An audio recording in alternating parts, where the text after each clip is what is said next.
네, 안녕하세요. 이제 지난 시간까지 해서 제2장 개인 수준에서의 행동과 관련된 내용들 전부 다 정리하셨고요. 이제 이번 시간에는 그 내용들에 기반한 그 공사공단 기출문제들 위주로 좀 말씀을 드리겠습니다.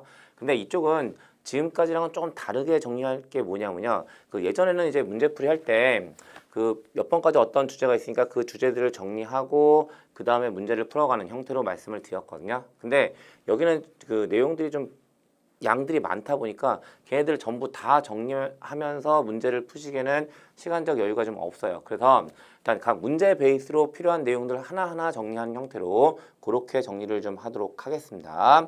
그랬을 때 먼저 1번 문제부터 보시는 거고요.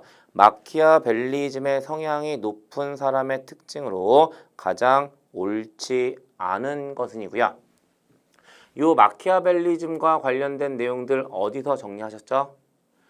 개인 수준에서 행동이란 관점에서 제일 먼저 성격이란 문제 보셨고요. 그 성격이란 관점에서 성격 이론 중에 유형 이론이라는 거 보셨어요. 그리고 그 유형 이론 관점에서 여러 가지의 유형을 보셨는데 그 중에 어떤 제목 하에서 제가 잠깐 말씀을 드렸냐면 성격은 독재성과 민주성으로 나누어질 수 있다라고 말씀을 드렸고 그 독재성과 민주성에 대한 개념 자체가 중요한 게 아니고요. 그 안에서 마키아벨리즘이라는 용어를 정리하는 것이 주된 목적이라고 말씀을 드렸잖아요. 그리고 그러면서 어떻게 용어들을 잡아드렸냐면 마키아벨리즘은 개인의 목적을 달성하기 위해서 수단과 방법을 가리지 않는 성격이라고 말씀을 드리게 된 거고요. 그러한 관점에서 1번 문제 지문들을 보시는 거죠. 1번 실용적이다. 2번 결과가 수단을 정당화한다고 믿는다. 3번 목표를 달성하기 위해 다른 사람을 이용한다. 4번 자신에게 위협이 되는 다른 사람을 깎아내린다 라고 이야기하는 거고요. 역시나 그런 것처럼 가장 관련이 없는 내용은 4번 다른 사람을 깎아내린다는 것은 마키아벨리즘하고는 좀 관련이 없죠. 마키아벨리즘 다시 한번 말씀드리지만 개인의 목적을 달성하기 위해서 수단과 방법을 가리지 않는 거고 깎아내린다는 것은 조금 다른 관점의 이야기라고 보시면 돼요. 그래서 1번 문제 답은 4번이 되는 거고요. 다음에 2번 문제 보시면 성격의 5요인에 대한 다음 설명 중 가장 옳지 않은 것은 3번 문제하고도 관련돼 있긴 한데 뭐 물어보는 문제예요? 빅5 모형에 대해서 물어보는 문제가 되고요. 얘는 딱 명확하게 떨어져 있으니까 그냥 내용들 정리합니다. 그럼 이제 문제풀이 관점에서 2번에서부터 3번까지가 되고요. 뭐에 대해서 물어보는 문제냐면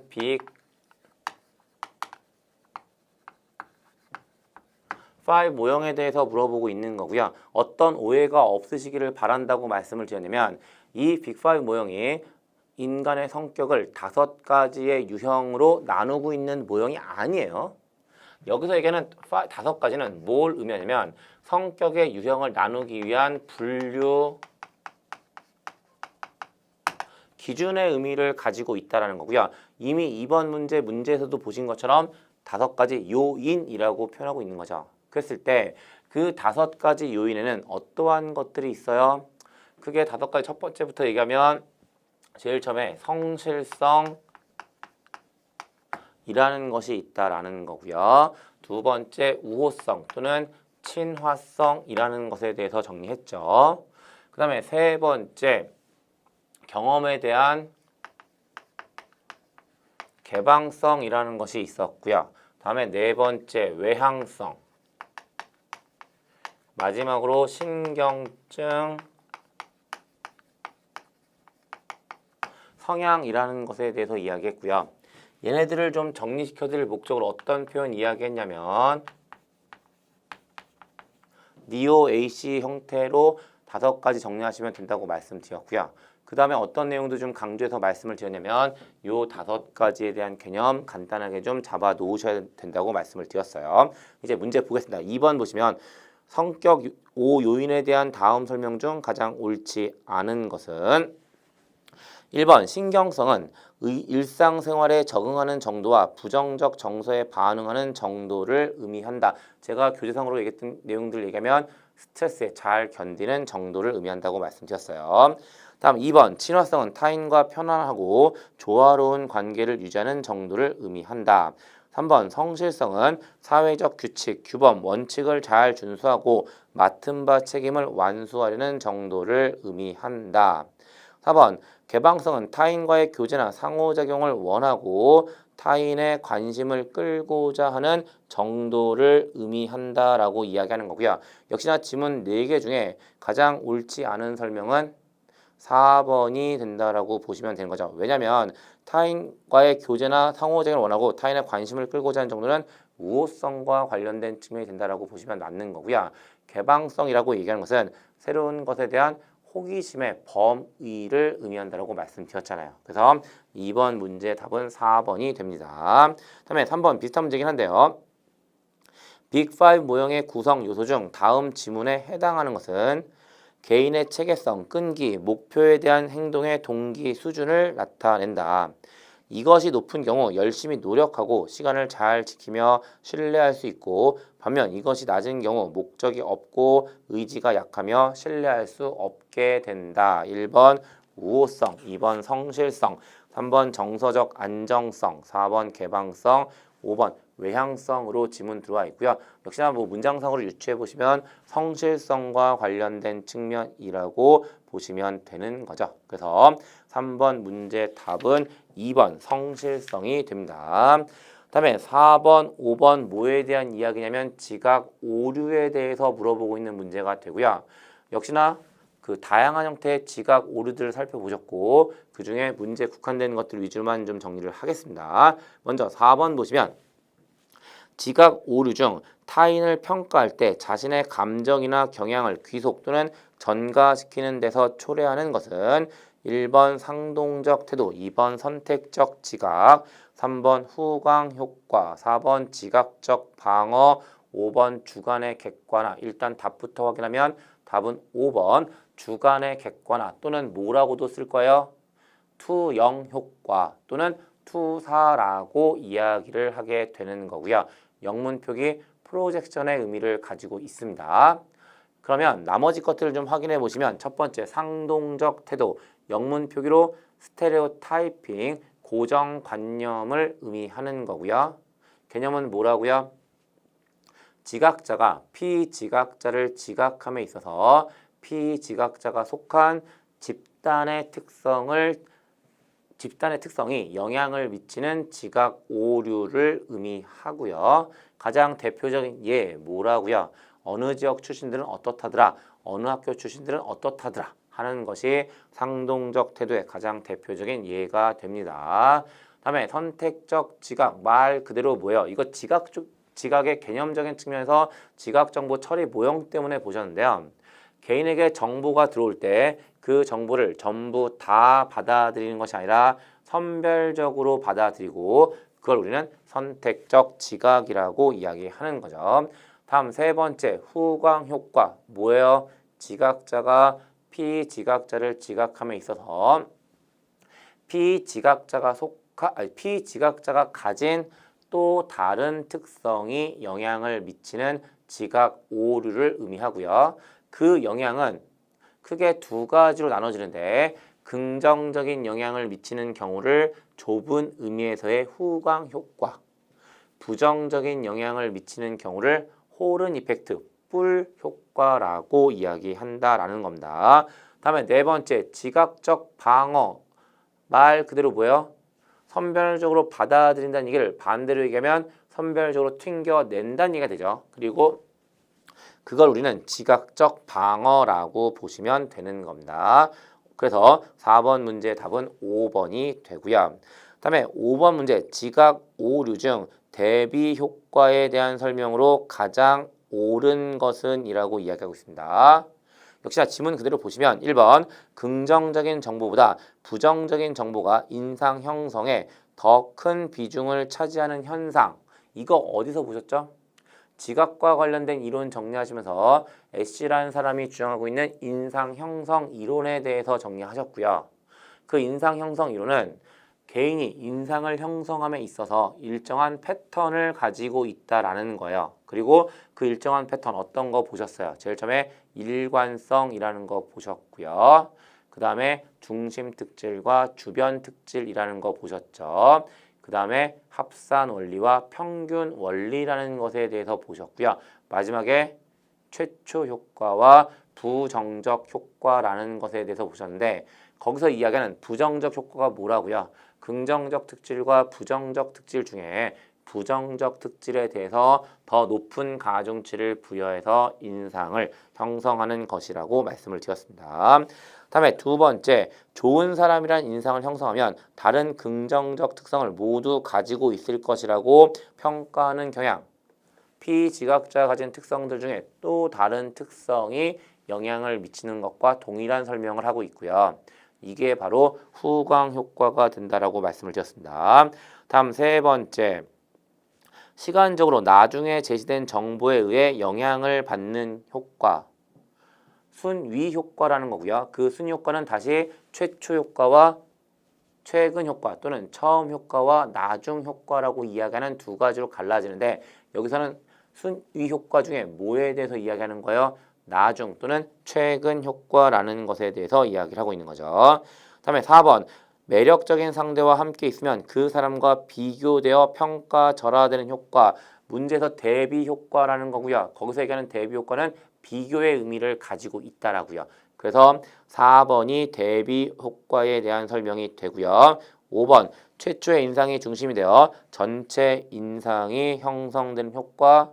아까 순위 효과는 최초 효과와 최근 효과 두 가지가 있다고 말씀을 드렸는데 3번이 최근 효과, 5번이 최초 효과 또는 처음 효과라고 보시면 되는 거죠. 그래서 5번 문제의 답은 4번이 된다라고 보시면 되는 거고요.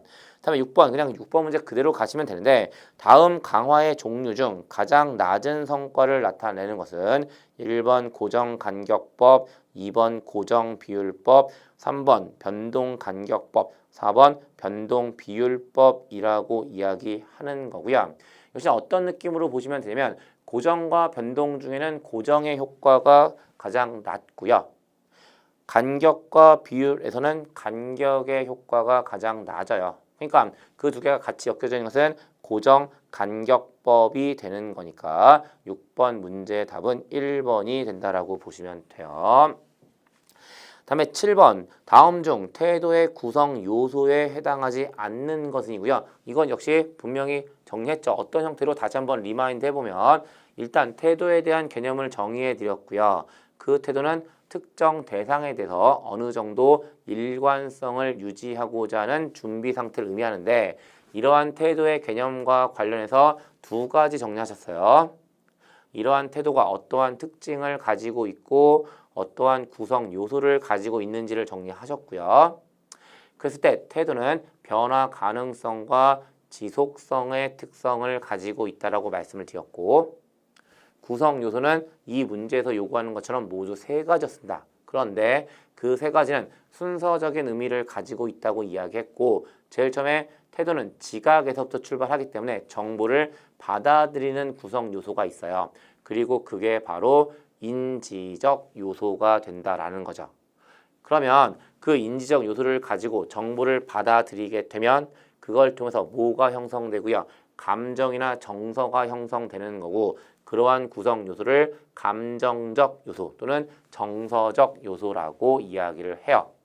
그러면 인지적 요소와 감정적, 정서적 요소가 형성되고 나면 이제 이걸 뭐로 옮길 거니까 행동으로 옮길 거니까 그러한 구성 요소를 행동적 요소라고 이야기를 하게 되는 거죠. 그래서 태도의 구성 요소는 인지적 요소, 감정적 또는 정서적 요소, 행동적 요소라고 이야기하는 세 가지가 되는 거고요. 그렇게 정리하시면 1번 인지적 요소, 2번 감정적 요소, 3번 행위적 요소, 4번 직무적 요소. 당연히 답은 4번 직무적 요소가 됩니다. 다음에 8번 레빈의 태도 변화 3단계에 해당하지 않는 것은 역시나 간단하게 확인만 하시면 되죠. 레빈의 태도 변화 제일 먼저 어떤 일부터 벌어져요? 얼음의 상태에서부터 물의 상태가 돼야 되니까 해빙, 그 다음에 변화, 그 다음에 재동결의 의미를 가지고 있다는 거죠. 그래서 레빈의 태도 변화 3단계는 해빙, 변화, 재동결의 순서를 가지고 있고요. 추가적인 내용 한 가지만 더 말씀드리면 이 변화라는 것의 형태는 모두 세 가지가 있어요. 그 세 가지가 수능 또는 복종이라고 하는 것과 동일화, 내면화라고 이야기하는 세 가지가 있다는 거죠.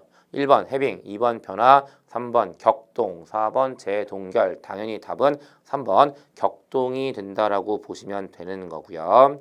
다음에 9번 레빈의 태도 변화 과정과 관련한 다음 내용 중 가장 옳지 않은 것입니다.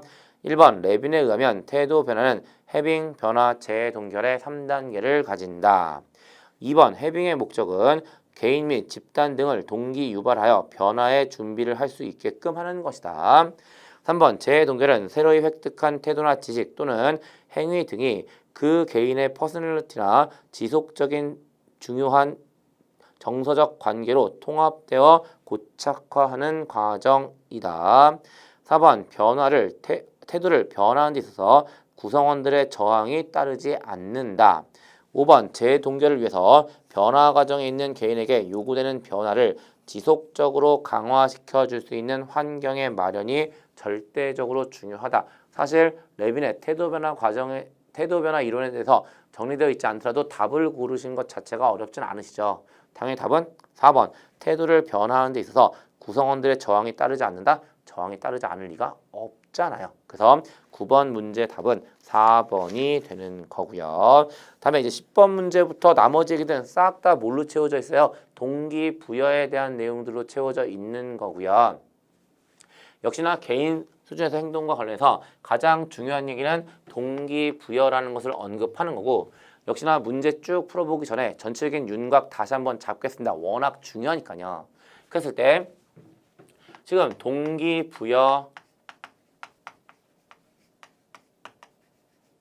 이론에 대해서 정리를 하는 거고요.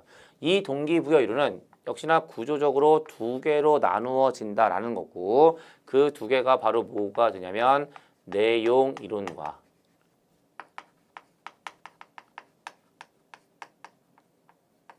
과정 이론이라는 두 가지가 되는 거죠. 그랬을 때 이 내용 이론 안에서 어떠한 사람들의 이론을 보셨고요. 제일 처음에 매슬로우의 욕구 단계 이론에 대해서 보셨고요. 두 번째 알더퍼의 ERG 이론에 대해서 보셨어요. 다음에 세 번째 허즈버그의 이요인 이론에 대해서 보신 거고요. 그 다음에 네 번째 아지리스의 미성숙 성숙 이론에 대해서 보셨고, 마지막으로 맥클랜드의 성취 동기 이론에 대해서 보신 거죠. 그 다음에 과정 이론이라는 관점에서 어떤 내용을 보셨냐면 제일 처음에 브룸의 기대 이론에 대해서 보셨고요. 다음에 두 번째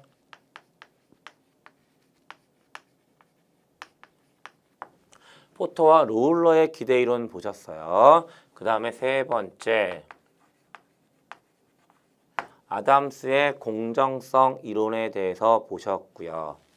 네 번째 로크의 목표 설정 이론 보셨습니다. 그 다음에 마지막으로 인지적 평가 이론에서부터 자기 결정 이론까지 보신 거고요. 이게 동기부여 이론의 구조라는 관점에서 정리하시는 내용들이 되고요. 각 개별 연구별로 어떤 내용이 정리되었는지 다시 한번 떠올려 보시고요. 역시나 문제 상황 계속 보다 보면 정리할 기회가 있을 테니까 문제 가지고 하나씩 볼 거예요. 10번 문제부터 보겠습니다. 동기부여 이론 중 내용 이론에 해당하는 것으로 가장 옳은 것은 1번 인지적 평가 이론, 2번 목표 설정 이론, 3번 공정성 이론, 4번 기대 이론, 5번 ERG 이론. 이거 답 명확하시죠?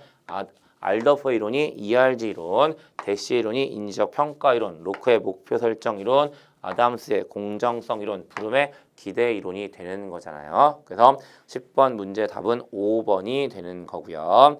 다음에 11번 매슬로우의 욕구 단계 이론에 따를 때 다음 중 자기 자신이 가진 잠재 능력을 능력껏 발휘하고 싶어하는 욕구는 어디에 해당하는가? 역시나 용어적인 문제 갖고 유추하셔도 상관없으시죠. 1번 사회적 욕구, 2번 자아실현 욕구, 3번 존경의 욕구, 4번 안전의 욕구라고 쓰여져 있고요. 당연히 답은 2번 자아실현의 욕구라고 보시는 게 맞는 거죠. 그래서 11번 문제 답은 2번이 됩니다.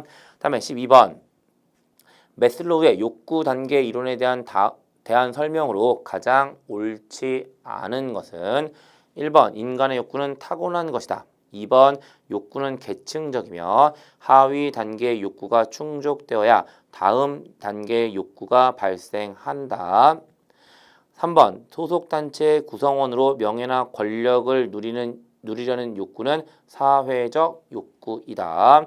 4번 가장 높은 수준의 욕구는 자아실현의 욕구이다. 답은요?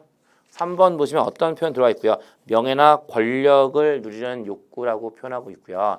명예나 권력을 누리려는 욕구는 존경 또는 자존의 욕구가 된다라고 보시면 되는 거죠. 그래서 12번 문제 답은 3번이 되는 거고요. 다음에 13번 매슬로우가 주장한 욕구 단계 이론의 기본 가정에 대한 설명으로 가장 옳은 것은 1번 인간은 부족한 존재이다. 2번 인간은 동시에 여러 가지 욕구를 충족하기 원한다. 3번 매슬로우의 욕구 5단계는 낮은 순으로 생리적 욕구, 안전 욕구, 존경 욕구, 사회적 욕구, 자아실현의 욕구로 구분된다. 4번 이미 충족된 욕구도 인간에게 동기를 유발한다. 결국 뭐 물어보고 있는 거죠? 순서적 중요성이라는 것의 의미를 물어보고 있는 거죠. 그랬을 때 하나씩 보시면 매슬로우는 순서적 중요성을 강조하고 있기 때문에 두 번째, 인간은 동시에 여러 가지 욕구를 충족할 수 없다라고 이야기를 하고 있는 거고요. 다음에 세 번째, 매슬로우는 욕구 5단계는 낮은 순으로 생리적 욕구, 안전 욕구, 그 다음에 사회적 또는 소속 욕구, 다음에 존경, 자존, 자아 실현의 욕구로 분류되어 있으니까 역시나 옳지 않고요. 4번, 이미 충족된 욕구도 인간에게 동기를 유발한다. 순서적 중요성을 강조하기 때문에 진행만 강조하고 있지 좌절과 대응은 안 된다고 이야기했어요. 그래서 4번도 옳지 않은 내용이 되죠. 따라서 13번 문제 답은 1번 인간은 부족한 존재이다 라는 것이 맞는 설명이 되는 거예요. 다음에 14번 매슬로우의 욕구 5단계 이론에 대한 다음 내용 중 가장 관련이 없는 것은 1번 최초로 인간의 욕구에 대한 체계적 인식을 갖게 한 이론이다. 2번 각 단계의 욕구가 충족됨에 따라 전 단계의 욕구는 더 이상 동기 유발의 역할을 수행하지 못한다. 3번 한 가지 이상의 욕구가 동시에 작용할 수 있다. 4번 상위 욕구에 대한 동기가 유발되기 위해서는 반드시 하위 욕구가 충족되어야 하고 하위 욕구가 충족될수록 상위 욕구에 대한 욕망이 커진다. 당연히 답은 3번 매슬로우의 욕구 단계 이론에 따르면 한 가지 이상의 욕구가 동시에 작용할 수 없습니다. 그래서 14번 문제 답은 3번이 돼요. 다음에 15번 매슬로우의 욕구 5단계 이론에 관련한 다음 설명 중 가장 옳지 않은 것은 1번 매슬로우의 욕구 5단계 이론에서는 인간의 욕구는 병렬적 열거가 아닌 하위 욕구에서 충족도에 의해 상위 욕구로 성장해가는 것이라 하였다. 2번 욕구 5단계 이론은 생리적 욕구, 안전의 욕구, 소속, 애정의 욕구, 존경의 욕구, 자아 실현의 욕구로 진행된다. 3번 욕구 5단계 이론은 하위 욕구가 충족되지 않더라도 상위 욕구로의 진행이 가능하다고 역설하였다. 4번 매슬로우의 욕구 5단계 이론은 각 욕구의 동태적인 모습을 명확하게 설명하지 못했다는 한계가 있다. 5번 동시에 발생 가능한 욕구에 대해서 설명이 부족하였다. 역시나 계속 순서적 중요성에 대한 내용들 물어보고 있는 거고요. 답은 3번 보시면 욕구 5단계 이론은 하위 욕구가 충족되지 않더라도 상위 욕구로의 진행이 가능하다고 역설하였다. 이 얘기는 결국 점프가 가능하다는 얘기가 되는데 점프가 가능하다라면 순서는 깨질 수밖에 없죠. 그러니까 당연히 메슬로우는 점프가 된다고 이야기하지 않았을 거예요. 그래서 답은 3번이 돼요. 다음에 16번 보시면 인간은 어디에 속하고자 하는 욕구가 어느 정도 만족되기 시작하면 어느 집단의 단순한 구성원 이상의 존재가 되기를 원한다. 이는 메슬로우의 욕구 단계 이론 중 어디에 해당하는가 조금 풀어서 이야기하면 인간은 어디에 속하고자 하는 욕구가 어느 정도 만족되기 시작하면 소속 욕구가 만족되면 그 다음 욕구를 추구한다라는 거고요.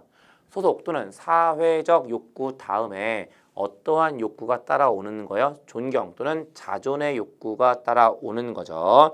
1번 안전의 욕구, 2번 자아 실현의 욕구, 3번 존경의 욕구, 4번 생리적 욕구, 5번 사회적 욕구. 당연히 답은 3번 존경의 욕구가 됩니다. 다음 17번 메슬로우의 욕구 계층 이론을 설명한 다음 내용 중 가장 옳지 않은 것은 1번 메슬로우는 5가지 욕구는 서로 유기적 연관성을 가지며 욕구 순위에 따라 계층을 이룬다고 보았다. 2번 메슬로우의 욕구 계층 이론은 경영에 있어서 인사뿐만 아니라 마케팅 분야에서 소비자의 욕구를 충족하기 위한 개념으로도 활용된다. 3번 안전 욕구는 근본적으로 신체적인 위험과 기초적인 생리적 욕구의 박탈로부터 자유로워지려는 욕구이다. 4번 자기 존중의 욕구는 소속 단체의 구성원으로서 명예나 권력을 누리려는 욕구이다. 5번 어떤 욕구가 충족된다면 그 욕구는 동기 유발 요인으로서의 의미를 완전히 상실하는 것이 아니라 강도가 약화될 뿐 하나의 욕구로서 여전히 존재함을 가정한다. 그냥 순서적인 의미를 가지고 있으니까 한번 지나간 건 끝인 거예요. 그러니까 17번 문제 답은 5번이 되는 거죠. 5번이 틀린 내용이 되죠. 왜냐하면 다시 돌아올 수 있는 여지를 남겨놓고 있는 거니까. 그래서 17번 문제 답은 5번이 된다라고 보시면 되고요. 다음에 18번 보세요. 다음 제시된 내용이 설명하는 것으로 가장 옳은 것입니다. 직무와 관련하여 만족을 결정하는 요인으로 만족이라는 얘기 나왔습니다. 직무상의 성취감과 그것에 대한 인정, 보람 있는 직무, 지위의 상승 및 능력 발전 등이다. 이러한 것들은 조직 구성원들로 하여금 조직의 참여의 동기를 불러일으키는 요인이 된다.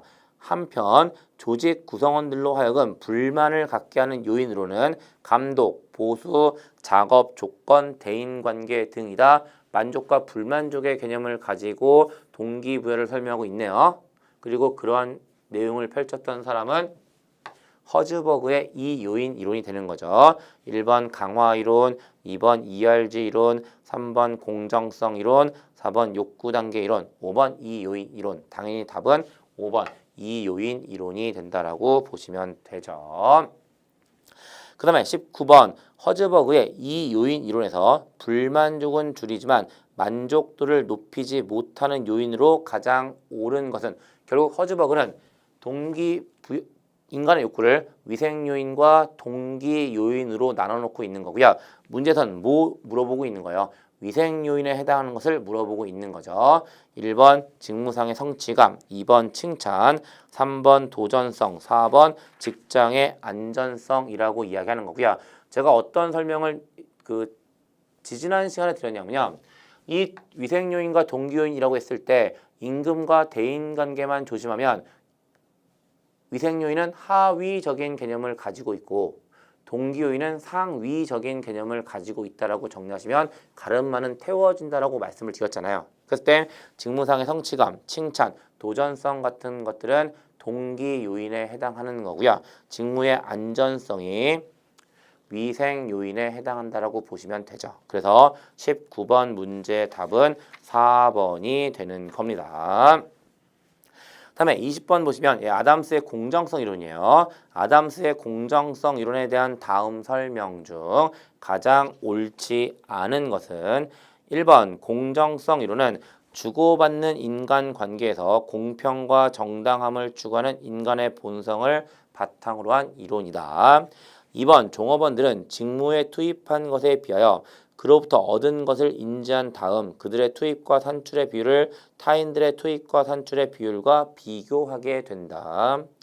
3번 종업원들이 불공정성을 인지할 경우 자신이나 타인의 투입과 산출을 왜곡하거나 타인의 투입과 산출을 변화시키도록 타인에게 어떤 행동을 권유하는 행동을 나타낼 수 있으며 더 나아가서는 조직을 떠날 수 있다. 4번 페스팅거의 인지 부조화 이론에 영향을 주었다. 답은 당연히 4번. 왜요? 페스팅거의 인지 부조화 이론과 아담스의 공정성 이론 사이의 선후 관계 중요하다고 말씀드렸어요. 그리고 그 선후 관계는 페스팅거의 인지 부조화 이론이 아담스의 공정성 이론에 영향을 준 거예요. 근데 4번 지문 보시면 페스팅거의 인지 부조화 이론에 영향을 주었다라고 쓰고 있으니까 옳지 않은 설명이 되죠. 다음에 21번 로크의 목표 설정 이론에 대한 다음 설명 중 가장 옳지 않은 것은 로크의 목표 설정 이론 효과적인 목표의 특성 중심으로 이야기했고요. 그 내용은 어떠한 의미를 가지고 있냐면 구체적인 목표와 목표의 난이도라는 측면이 있다고 얘기했어요. 그랬을 때 구체적인 목표는 말 그대로 구체적인 목표를 정해야 한다. 동기부여자를 목표 설정에 참여시켜야 된다라는 얘기가 포함되어 있다라고 말씀드렸고요. 목표의 난이도는 적당한 난이도를 가지고 있을 때 동기부여가 가장 잘 된다라고요. 1번 목표 설정 이론에서 인간은 합리적인 행동을 한다는 기본적 가정에 기반을 둔다. 2번 목표관 조율은 상대적으로 필요치 않다. 3번 목표라는 것은 개개인이 의식적으로 얻고자 하는 사물, 상태 등을 의미하고 미래의 어떤 시점에 달성하기 위해 시도하는 것이다. 4번 목표 설정 이론에 대해 긍정적인 부분은 이론적 타당성이 입증된 이론으로 경영정보관리, 기획예산제도, 목표관리 기법 등의 경영기법 개발 등에 기여하였다. 5번 목표 설정 이론에 대해 부정적인 부분은 계량적인 측정이 어려운 직무에는 활용하기 어려우며 효과에 있어서도 장기간의 유지가 어렵다라고 이야기하는 거고요. 역시나 효과적인 목표의 특성으로서 구체적인 목표와 목표의 난이도만 가지고 이야기할 수 있는 거고요. 당연히 목표 설정 과정에 동기부여자가 참여한다는 얘기는 목표를 조율하는 것이 가능하다라는 입장을 취하고 있는 거죠. 근데 2번 보시게 되면 목표간 조율은 상대적으로 필요치 않다라고 쓰고 있으니까 옳지 않은 설명이 돼요. 그래서 21번 문제의 답은 2번이 되는 겁니다. 다음에 22번 보시면 다음 중 동기부여 이론에 대한 설명으로 가장 옳지 않은 것은 1번 매슬로우의 욕구 이론은 인간이 보편적으로 가지고 있는 공통적인 욕구 중 인간의 동기를 유발하는 것을 5계층으로 분류하였다. 2번 허즈버그의 이 요인 이론에 따르면 위생 요인이 충족되면 직무에 대한 불만이 감소하며 직무에 대한 동기부여가 유발된다. 3번 맥그리거의 XY 이론은 조직 내 인간을 X나 Y라는 두 가지 중 하나로 가정하여 그에 따라 조직원에 대한 동기부여 방법을 달리해야 한다는 내용의 이론이다. 4번 브룸의 기대 이론을 통해 인간은 본인이 예상하는 목표와 보상이 적절할 때 동기부여가 발생하고 좋은 성과를 나타낸다고 보았다. 5번 아담스는 공정성 이론을 통해 개인이 자신의 노력과 그 노력의 결과로 주어진 보상 사이의 차이를 인지하게 되면 그 차이를 줄이기 위해 동기가 유발된다고 보았다. 답은요? 허즈버그의 이 요인 이론에서 이분법적 접근을 물어보고 있는 거죠. 2번 보세요. 허즈버그의 이 요인 이론에 따르면 위생 요인이 충족되면 직무에 대한 불만이 감소하여 여기까지는 맞습니다. 근데 뒤에 보시면 직무에 대한 동기부여가 유발된다. 동기부여가 유발되는 것은 만족을 증가시키는 것과 관련되어 있는 동기 요인이 되는 거고요. 여러 차례 말씀드린 것처럼 위생 요인과 동기 요인은 완전히 별개의 문제예요. 그러니까 22번 문제의 답은 2번이 되는 거고요. 마지막 23번 문제 보십니다. 동기부여 이론에 대한 다음 내용 중 가장 옳지 않은 것은 1번 매슬로우의 욕구 5단계 이론은 하위 욕구가 충족되지 않아도 상위 욕구로의 진입이 가능하다는 특징이 있다. 2번 동기부여 이론은 인간 행동에는 요인이 동기에 있고 이를 유발하기 위해서는 동기의 유발이 필요하다는 것을 말한다. 3번